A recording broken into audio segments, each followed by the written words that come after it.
சென்னையில இருந்து திருப்பதி வரைக்கும் டிராவல் பண்ணலாம்னு முடிவு பண்ணியிருந்தேன். சென்னை கோயம்பேடுல இருந்து திருப்பதிக்கு டைரக்டா டிஎன்எஸ்டிசி பஸ் எல்லாம் ஆப்ரேட் பண்றாங்க. அதுல ஒரு பஸ்ல தான் நம்ம டிராவல் பண்ணியிருந்தோம். Root number 201 Tirupati BS6 bus 20 மினிட்ஸ்க்கு ஒரு பஸ் திருப்பதிக்கு இருந்துட்டே இருக்கும். நம்ம இந்த பஸ்ல தான் டிராவல் பண்றோம். Operated by TNSTC Villupuram. இது ஒரு non AC seater mobile bus. 3:2 கான்ஃபிகரேஷன்ல சீட் இருக்கும். நம்ம பாத்தீங்கன்னா ஃப்ரண்ட்லயே ஒரு சீட்டை பிடிச்சு உட்காந்துட்டு ஏடுகொண்டலவாடா வெங்கட்ரமணா கோவிந்தா கோவிந்தா அப்படின்ட்டு நம்ம ஜர்னியை காலைல 9:50 கோயம்பேடு பஸ் ஸ்டாண்ட்ல ஸ்டார்ட் பண்ணோம். கனெக்டர் வந்தாரு, டிக்கெட் கொடுத்தாரு. ஒரு ஆளுக்கு சென்னையில இருந்து திருப்பதி வரைக்கும் டிராவல் பண்றதுக்கான ஃபேர் 185 ரூபாய் இந்த பஸ்ல. முதல் ஸ்டாப் பூந்தமல்லி பைபாஸ். அங்க இருந்து ரைட்ல திரும்ப திருமலிசை வழியா திருவள்ளூர் போறாங்க.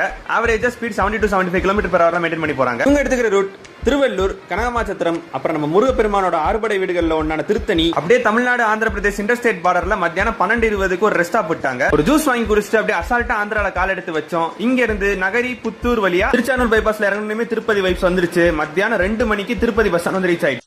நெக்ஸ்ட் எந்த ரூட்ல டிராவல் பண்ணலாம் அப்படின்னு சொல்லிட்டு கமெண்ட்ல சஜஸ்ட் பண்ணுங்க. நம்ம சேனல் சப்ஸ்கிரைப் பண்ணிக்கோங்க. நன்றி.